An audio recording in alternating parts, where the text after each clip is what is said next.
This is Stephen Shankland with CNET News in Paris, and this is the Chromebook Pixel from Google. It's the first Chromebook from Google itself instead of from partners such as Samsung or Hewlett-Packard, and Google is starting off with a bang. That's because the Chromebook Pixel has a terrific 12.85-inch display.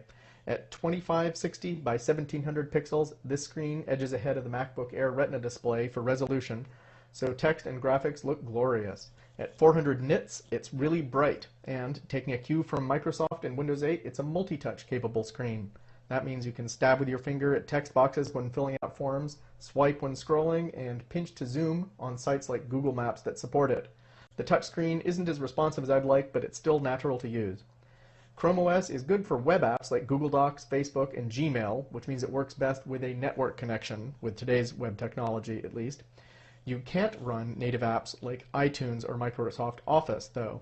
That, plus the price tag, $12.99 for the Wi-Fi only version and $14.99 for the Verizon LTE version due in April, means the Chromebook Pixel is definitely not for a mainstream market.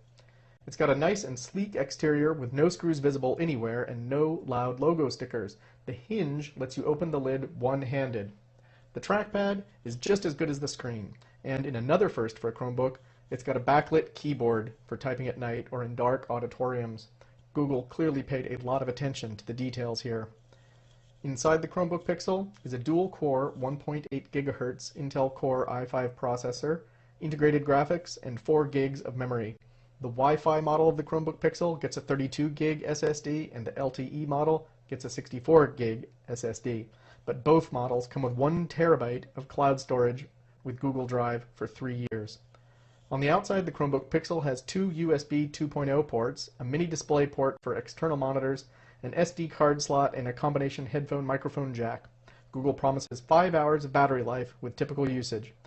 And that's a quick hands-on with the Google Chromebook Pixel. I'm Stephen Shankland for CNET in Paris.